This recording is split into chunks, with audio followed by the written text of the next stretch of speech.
we are in constant communication at work. It's how we check in, collaborate, problem solve, and all of that communication gives the organization a buzz. It's the glue. It's the absolute glue. Strong communication skills help to build strong teams. Like all relationships, commitment to continuous conversation is the key. This is Back to Basics. Chatting with coworkers, team meetings, and company-wide announcements are all valuable forms of communication that can connect people in an organization. But there's one dynamic within the office where good communication plays an outsized role, and that's in the manager-employee relationship. It's one of the factors that matters most to employees. It affects engagement, how likely an employee is to see a path for growth, and how likely they are to stay. Let me say that communication is a critical component of a successful anything, especially as we start talking about more hybrid workplaces, we start talking about globalization of work. Communication becomes critical, not just in how we communicate, but also thinking about different communication styles. What we've seen in our survey data is that when employees have frequent check-ins with their managers, they feel more trust for the company, they feel psychologically more safe at companies, and they also have a stronger connection to the work that they're doing in the company that they work for. A good check-in between a manager and their direct report is so important. That relationship is sacrosanct. It is so critical to how you experience the rest of the organization.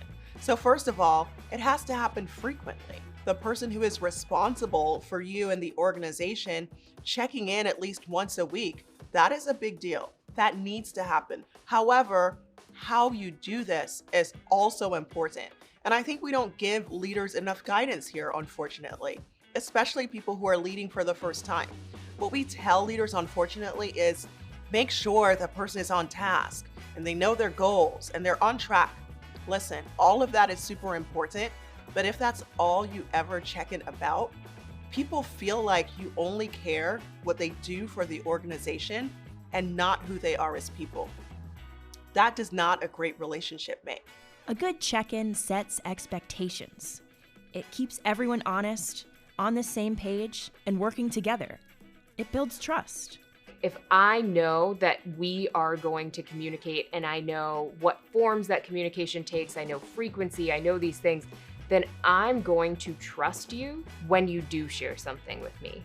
If I'm in an organization where communication is infrequent, it seems like there's very much a who's in and who's out and who knows what and how do you get into that club, then it becomes harder for me to trust the information that's being shared with me. Trust operates in the margins of organizations. It's not something that suddenly just emerges. It kind of bubbles up over time.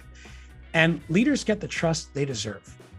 If we are careful and conscientious about creating the kinds of feedback cultures where people can speak honestly and openly, candidly and collaboratively, straight, but also with a sense of balance, that's the opportunity that we have to create organizations that operate with trust, with wholeness, with equity, and ultimately with high engagement.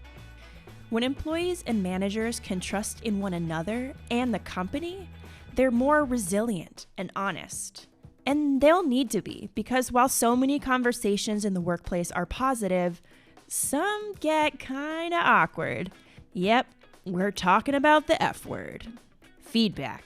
For most people, most of the time, traditional feedback inspires fear, not joy. It activates our natural threat response.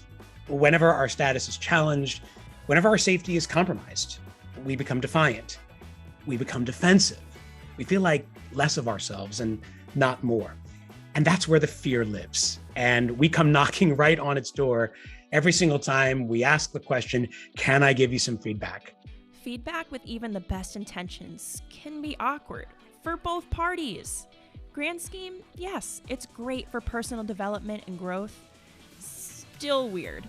And research shows that the feedback experience is unpleasant for the receiver, but even more unpleasant for the giver. And that's why managers who have to give feedback often resort to disguising or dodging feedback and trying to work around it rather than talking straight at it.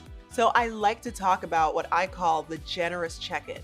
Please don't just check in on what the person is doing, check in on how they are and who they are.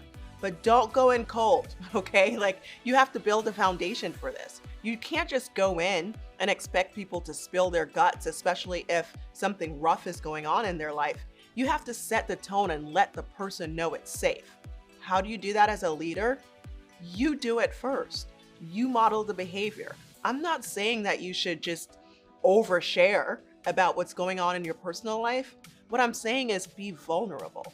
If you had a difficult time getting your kid ready for school and it left you feeling frazzled, say that. If you're a little stressed about a deadline, say that.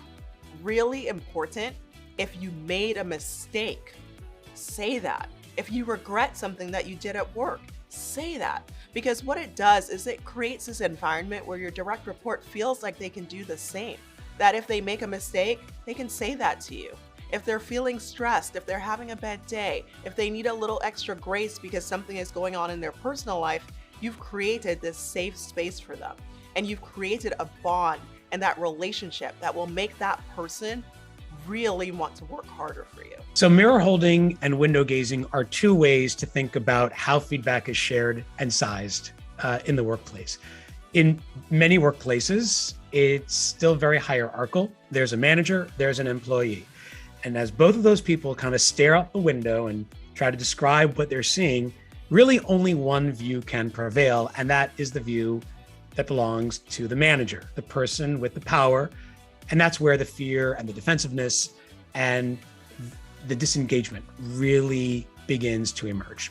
When you're holding a mirror up to somebody else, there's still just one view, but the view doesn't belong to the person holding the mirror, it belongs to the person who's staring into it.